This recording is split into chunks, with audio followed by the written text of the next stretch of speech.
अस्सलामुअलैकुम, मैं हूँ रुकैया। आप देख रहे हैं प्यारी रुकैया का किचन।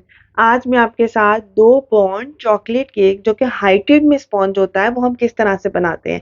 एक डिटेल रेसिपी शेयर कर रही हूँ। जिन लोगों के स्पॉन्ज खास तौर पर चॉकलेट स्पॉन्ज अच्छे से राइज नहीं होते, कच्चे रह जाते हैं, हाइटेड में नहीं बनते हैं। आजकल जो ट्रेंड चल रहा है वो हाइटेड केक का बहुत ज़्यादा चल रहा है।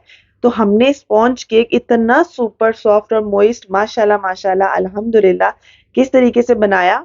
और ये जो कलर्स है ना जो इंग्लिश कलर कहलाते हैं, मतलब बहुत लाइट होते हैं, बहुत यूनिक से कलर होते हैं, वो किस तरह से हम लोग जो है अचीव कर सकते हैं। मैं कौन से कलर यूज कर रही हूँ, इसके अंदर डार्क कलर यूज करें तो कड़वाहट आ जाती है। स्पॉन्ज को किस तरीके से हमने रखना है और किस तरीके से ये हाइटेड में बनेगा, क्रीम में कैस कौन सी गनाश जाएगी, उसका टेस्ट बेकरी से भी बहुत ज्यादा अच्छा हो जाएगा कि हर कोई आपको तारीफ करेगा और कस्टमर को तो दिल खुश हो जाएगा। तो ये कलर अचीव करने के लिए कौन से कलर को मिक्सिंग किया जाता है और ज़्यादा तेज़ कलर के लिए आप लोगों को किन चीज़ों की नीड होती है, मैं कलर कौन सी कंपनी के यूज़ कर रही हूँ और सारी डिटेल बताऊंगी। मैंने कितने में सेल किया था और ये कितने तक का केक बन गया था। पोर करने के लिए जो चॉकलेट है वो कौन सी यूज़ की है मैंने, तो सारी डिटेल इस रेसिपी के अंदर है। डिटेल वीडियो है, सारे पॉइंट्स क्लियर किए हैं। इंशाल्लाह ताला आपको इस तरह का केक बहुत इजीली बना सकते हैं। तो चलिए स्टार्ट करते हैं। बिस्मिल्लाहिर्रहमानिर्रहीम। यहाँ पर सबसे पहले जो है ना, मैंने मोल्ड को रेडी करना है। जब भी आपने केक बनाना है ना, तो आपने सबसे पहले 2 चीज़ों का ख़्याल रखना है, 3 चीज़ों का ख़्याल रखना है। मोल्ड को पहले रेडी करना है, पतीला या ओवन को प्री हीट करना है और सारी चीज़ें ना मेज़र करके रख लेनी है और रूम टेम्परेचर पर होनी चाहिए। अच्छी बेकिंग के लिए तीनों पॉइंट्स बहुत ज़रूरी है। मेजरिंग बहुत ज़रूरी है, रूम टेम्परेचर पे हर चीज़ का होना बहुत ज़्यादा ज़रूरी है। तो यहाँ पर मैंने 6 इंच का मोल्ड लिया था और हाइट में ये 4 इंच का था। ठीक है, 6 इंच इसकी बेस थी, जो नीचे की बेस थी वो 6 इंच थी और हाइट में ये 4 इंच का था। ठीक है, इसमें आप लोग इजीली 2 पौंड का 3 पौंड का हाइटेड केक बना सकते हैं, बहुत इजीली बना सकते हैं। ठीक है, ये मोल्ड मैंने 280 का लिया था और बेक हाउस से ही लिया था और बाकी बहुत सारे जो है ना मोल्ड अलग अलग जगह से भी लिए हुए हैं। तो हाइटेड मोल्ड आजकल बहुत ज़्यादा ट्रेंड में है, हाइटेड केक। तो यहाँ पर मैंने 4 अंडे ऐड कर दिए हैं। अंडे रूम टेम्परेचर पे है, बाउल में बिल्कुल पानी नहीं है। जो अगर आपने हैंड विस्क, ये जो इलेक्ट्रिक बीटर के विस्क है ना, इसको अगर आपने वॉश किया तो अच्छे से आपने इसको खुश्क कर लेना है, ड्राई कर लेना है। वनीला एसेंस ऐड किया है फ्यू ड्रॉप्स और उसके बाद मैंने इसको बीट किया लाइक आधा मिनट के लिए। उसके बाद मैंने यहाँ पर ले लिए शुगर, नॉर्मल दानेदार चीनी है जो कि मैंने लिया हाफ कप। ठीक है, और ये बन जाएगा तकरीबन 100 ग्राम। तो यहाँ पर मैंने हाफ कप ले लिए आप पाउडर शुगर भी ले सकते हैं, लेकिन जब दानेदार चीनी से काम चल जाता है तो फिर पाउडर शुगर का जरूरत नहीं होती है। तो यहाँ पर जो है हमने इसको अच्छे से बीट करना है। आपने कितना बीट करना है, आपने इसको 7 से 8 मिनट तक बीट करना है। ठीक है, और अगर इस कंसिस्टेंसी में आ जाए ना, ये देखिए आपको लग रहा हो कि ये अभी भी पोर हो रहा है, तो थोड़ी देर के लिए और हमें इसको बीट करना है, लाइक 1 मिनट और बीट करना होगा।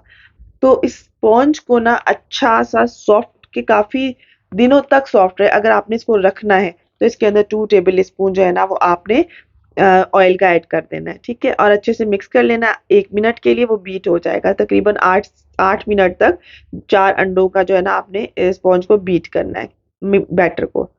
यहाँ पर मैंने ले लिया मैदा, मैदा ले लिया मैंने यहाँ पर 100 ग्राम।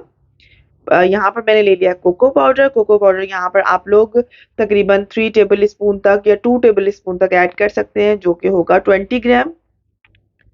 1 टी स्पून यहाँ पर जो है ना वो है बेकिंग पाउडर, जो कि मैंने हाफ हाफ टी स्पून करके 2 बार ऐड किया। ठीक है, ये 1 टीस्पून है बेकिंग पाउडर। अच्छे तरीके से छान लेना है। अच्छा, अक्सर स्पॉन्ज में टेस्ट अच्छा नहीं आता, पता है क्या, वो होता है कोको पाउडर। जितनी अच्छी क्वालिटी का आप कोको पाउडर यूज करेंगे ना, उतना अच्छा टेस्ट आएगा आप लोगों के चॉकलेट केक के अंदर। तो यहाँ पर हाथों से मिक्स कर रही हूँ, हाथों से बहुत ईजी हो जाता है। बेकरी में हाथों से ही मिक्स किया जाता है। आप लोग चाहें तो जिस तरह मर्जी चाहे मिक्स कर लें, लेकिन हाथों से इजीली मिक्स हो जाता है। ओवर मिक्स नहीं करना है। तो मोल्ड रेडी था, तो इसके अंदर मैंने इसको बैटर को डाल दिया है और आप देख सकते हैं इसकी कंसिस्टेंसी थोड़ी सी ना थिक सी है, ज़्यादा वो रनिंग कंसिस्टेंसी नहीं होगी। तो यहाँ पर सारा बैटर मैंने ऐड कर दिया है।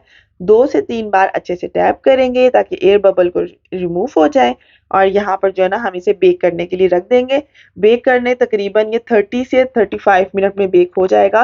पतीला या ओवन प्रॉपर प्री हीट होना चाहिए। जिन कहते हैं ना पतीलों में हाइड्रेट केक हमारे नहीं बनते हैं, केक में कलर नहीं आता, तो आप देखिए पतीले के पास खड़े होंगे ना तो आपको हीट लगेगी। मतलब 2 इंच 3 फासले पे भी खड़े होंगे ना तो आपको लगेगा पतीला बहुत ज्यादा गर्म है, गर्माइश फील होगी, तो इतना गर्म है। आप आंच देख लें। इस आंच पे जो है ना मैंने इसको बेक करने के लिए रख दिया है। ऊपर कोई भी वजनदार चीज आप लोग दे सकते हैं ताकि अच्छे तरीके से हीट अंदर रह सके। अगर हीट बैलेंस नहीं ना होगी, केक कभी भी राइस नहीं बनेगा, टेम्परेचर ओवर ओवर हो जाएगा ना, जब हम लोग ओवर बेक कर लेंगे तो वो हार्ड हो जाएगा। तो यहाँ पर मैंने ऊपर लिड पे कोई वजनदार चीज रख दी थी। और माशाल्लाह से अल्हम्दुलिल्लाह तकरीबन 28 से 29 मिनट में जो है ना ये केक जो स्पॉन्ज था ना ये बेक हो चुका हुआ था। देखिए माशाल्लाह माशाल्लाह अल्हम्दुलिल्लाह कितना अच्छा राइस हुआ है। तो आप लोग अक्सर कमेंट्स करते हैं कि आप ही पतीले में कलर नहीं अच्छा आता या पतीले में बेकिंग नहीं होती। पतीले में बहुत अच्छी बेकिंग होती है, बस हैंडल करना आना चाहिए, प्रैक्टिस होती है और आ जाती है।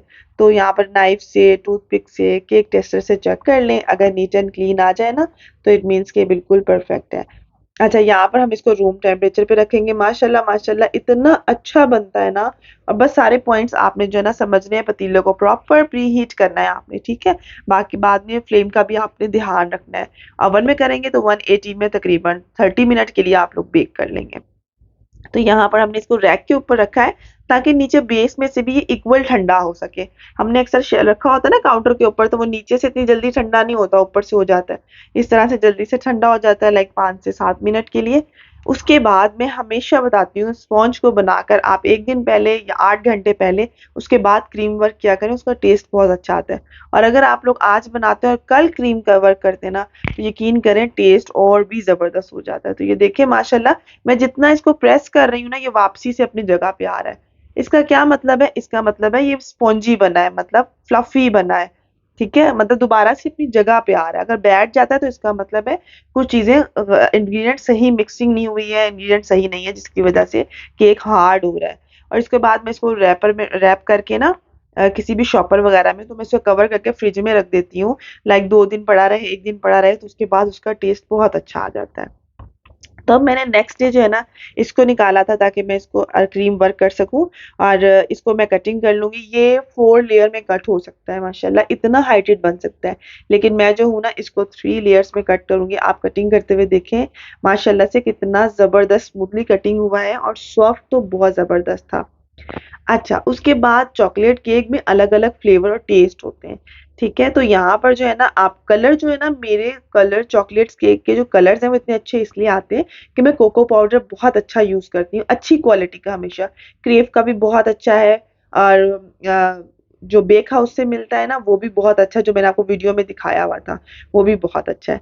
अब चलते हैं गनाश की तरफ। तो यहाँ पर मैंने जो है ना ये गनाश जो है ना इसमें पहले से भी बना के रखी हुई थी, मुझे कपकेक्स रेडी करने थे उनके लिए। तो यहाँ पर मैंने ले लिया है गनाश, तकरीबन यहाँ पर ले लिया है मैंने 200 ग्राम तक, ठीक है। उसके अंदर मैंने फ्लेम ऑन किया हुआ है, देखिए फ्लेम बहुत थोड़ी सी आंच है, ठीक है। तो यहाँ पर मैंने इसके अंदर पानी ऐड कर दिया है, तकरीबन आप लगा लें 4 टेबल स्पून। और इसको अच्छे से मिक्स करते जाएंगे करते जाएंगे और करते जाएंगे। अच्छा, अगर आप लोग बिगिनर्स हो ना तो आपने डायरेक्ट फ्लेम पर नहीं रखना। अगर फ्लेम तेज हुई तो ये जल जाएगी, चॉकलेट उससे कड़वाहट आ जाएगी। तो आप लोगों ने बहुत ध्यान से देखना है कि फ्लेम इतनी स्लो हो कि आराम आराम से मिक्स हो जाए, वरना डबल बॉयलर पे कर लें। और अगर नहीं तो आप, अगर माइक्रोवेव है तो आप लोग 1 मिनट के लिए उसके अंदर गर्म कर लो, पानी ऐड कर लो, सिंपल, कुछ भी ऐड नहीं किया। बहुत तरह की गनाश बनती है, मैं आपको इंशाल्लाह ताला सारी रेसिपीज आपके साथ शेयर करती रहूंगी। तो यहाँ पर मैंने ना गनाश को जो है ना एक बाउल में डाल लिया था ताकि वो ठंडी भी हो जाए। केक को मैंने कटिंग करके रख लिया था। तो यहाँ पर आप देखिए कितना प्यारी शाइन और कलर आया। मैंने कुछ भी ऑयल बटर इसके अंदर ऐड नहीं किया।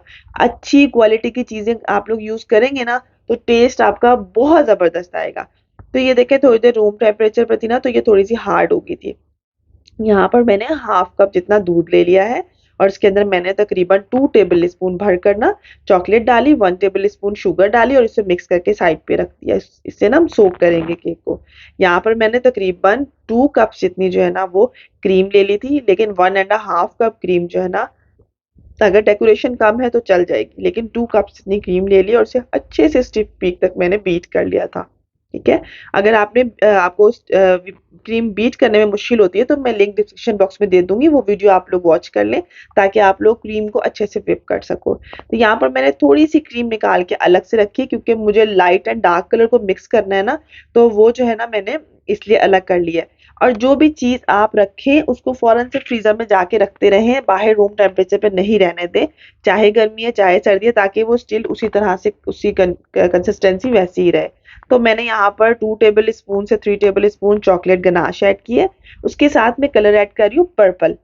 ठीक है। ये पर्पल कलर ये लोकल कंपनी का कलर था, लेकिन मैंने लोकल किसी अच्छी शॉप से लिया था, मुझे अच्छा लगा था कलर तो मैंने लिया। और ये दूसरा जो कलर है वो बेक हाउस से मैंने लिया था ब्लू कलर का।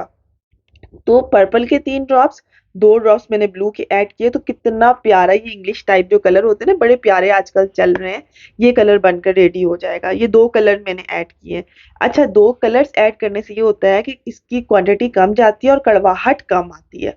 ठीक है। अगर आप ज्यादा कलर, और ये लिक्विड कलर है, ज्यादा कलर ऐड कर देते हैं ना तो कड़वाहट भी आ जाती है। ठीक है। तो यहाँ पर जो है ना इतने कलर तक तो आपके हाथों पे नहीं लगता है, लेकिन क्योंकि हमें थोड़ा सा डार्क कलर भी देना होता है ना, तो मैं आपको बताऊंगी आपको किस तरह से करना है। तो यहाँ पर मैंने टर्निंग टेबल के ऊपर जो है ना वो केक बेस रख दिया था। तो यहाँ पर मैंने उसके ऊपर हल्का सा मैंने क्रीम लगा लिया केक बोर्ड के ऊपर, और उसके बाद मैंने एक स्पॉन्ज रख दिया था। स्पॉन्ज आप लोग लास्ट वाला सबसे ऊपर, और इस तरह से ऊपर नीचे आप लोग कर सकते हैं। तो इससे क्या होता है, इसके सोक करने से बहुत अमेजिंग सा टेस्ट आता है, बिल्कुल डिफरेंट। ठीक है। अगर कस्टमर आपका अच्छा पे कर रहा है ना, तो आप क्वालिटी में बिल्कुल कॉम्प्रोमाइज नहीं करें और चीजें अच्छी दें। और अगर जो लोग कम भी पे कर रहे हैं तो उन्हें भी टेस्ट में अच्छा दें। किसी भी चीज की प्रोडक्ट में क्वालिटी में कॉम्प्रोमाइज नहीं करना आपने। ठीक है। सोक अच्छे से कर लिया, और उसके बाद जो है ना इसके ऊपर मैं इस तरह से क्रीम लगाते जाऊंगी।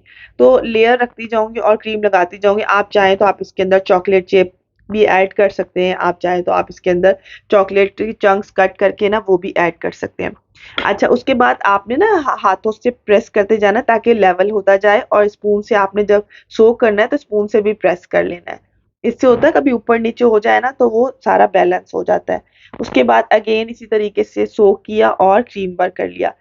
अगर आप लोग बिगिनर्स हैं या बिगिनर्स नहीं भी हैं तो भी आप लोग ना हल्का सा क्रम कोट करके इसको फ्रीजर में 5 से 8 मिनट के लिए रख दिया करें। उससे क्या होता है ना, बहुत अच्छे से सेट हो जाती है। लेकिन क्योंकि मुझे जल्दी थी तो सबसे पहले आपने काफी सारी क्रीम लेके ना ऊपर रख दी, और उसके बाद जो है ना साइड्स पे लगा दी, और आपने इस तरीके से जो है ना साइड से नीट कर ली, स्पैचुला से नीट कर लें। तो यहाँ पर जो है ना इजीली नीट हो जाता है। और अगर नीट करने के लिए ना आप लोग हल्का सा स्पैचुला में पानी लगाते जाएंगे ना तो फिर भी बहुत अच्छा नीट हो जाता है। अच्छा सा कलर, डार्क सा कलर देने के लिए ना मैंने थोड़ा सा ब्लू कलर और ऐड किया है, थोड़ा सा। लेकिन इसके साथ क्या होगा कि आपने अपने कस्टमर को बता देना जो डार्क कलर्स होते हैं वो हाथों पे और टीथ पे लगते हैं, मतलब हाथों पे या दांतों पे डार्क कलर्स लगते हैं, लेकिन क्योंकि ये डेकोरेशन में अच्छे लगते हैं तो लोग बनवाते हैं। तो मैंने ना इसके अंदर थोड़ा सा कलर ऐड किया, उसके बाद थोड़ा थोड़ा करके ना नाइफ से जो है ना, पैलेट नाइफ से वो साइड्स पे लगा रही हूँ। ठीक है। और आपने अगर गर्मियाँ हैं तो आपने पहले से क्रीम वर्क करने के बाद फ्रीजर में रखना है, फिर उसके ऊपर दोबारा क्रीम लगानी है। अगर आप क्रीम के ऊपर क्रीम लगा दोगे ना तो वो मिक्स अप हो जाएगा सारा। अच्छा, ये जो मैं पोर कर रही हूँ ना चॉकलेट, तो ये वाली जो है ना मैंने जो मैंने ब्राउनी बनाई थी ना उसमें जो मैंने चॉकलेट को मिक्स किया था, ये चॉकलेट पड़ी हुई थी फ्रीजर में, पड़ी हुई थी, बिल्कुल खराब नहीं होती। हाँ, मैंने तकरीबन 50 ग्राम चॉकलेट ली थी, उसके अंदर 4 टेबल स्पून पानी डाला, डबल बॉयलर पे मेल्ट किया, या ओवन में मेल्ट कर लें आप इसको। उसके बाद जो है ना इसको डाल के ना नोजल में पाइपिंग बैग में, तो फ्रिज में मैंने रख दिया था, दोबारा यूज करनी थी मैंने गर्म कर लिया था। अब इस केक के ऊपर मैंने जो बच गई थी ना हमारी चॉकलेट चॉकलेट फ्रॉस्टिंग जो बच गई थी हमारी, गनाश, वो मैंने ऐड कर दी। गनाश में बिल्कुल क्रीम ऐड नहीं थी ना, इसलिए गनाश ड्राई हो जाएगी, बहुत प्यारा सा ऊपर से टेक्सचर लगता है। वो मैंने लगा के, और पाइपिंग बैग से मैंने नोजल लगाकर, फ्लावर वाली नोजल, और मैंने इसको डेकोरेट कर लिया था, हैप्पी बर्थडे लगा के थोड़े से बीट्स लगा लिए थे। इसके बाद आप इसको तकरीबन जब कस्टमर को देने लगे तो इसे तकरीबन 10 से 15 मिनट के लिए दोबारा फ्रीजर में रख दिया करें या फ्रिज में रख दिया करें, इससे वो सेट हो जाता है और इजीली आप लोग डिलीवर कर सकते हैं। तो ये जो है मैंने चॉकलेट केक 1200 रुपये पर पाउंड दिया था, तो 2400 का जो है ना 2 पाउंड चॉकलेट केक था। तो यहाँ पर जो है ना जो चॉकलेट बच जाती है इसे आप लोगों ने अगेन जो है ना एयर टाइट जार में डाल कर आपने रख देना है। वहाँ थोड़ा सा ना मैस हो गया था जिसकी वजह से ना वो अजीब लग रहा था, तो मैंने अगेन ना चॉकलेट को हल्का सा मेल्ट करके उसके ऊपर लगा दिया था। तो कभी-कभार ऐसे भी हो जाता है। उसके बाद जो है ना बॉक्स में डालकर इसको मैंने डिलीवर कर दिया था। अल्हम्दुलिल्लाह कस्टमर को बहुत पसंद आया था। मिलते हैं एक न्यू वीडियो के साथ। अल्लाह हाफ़िज़।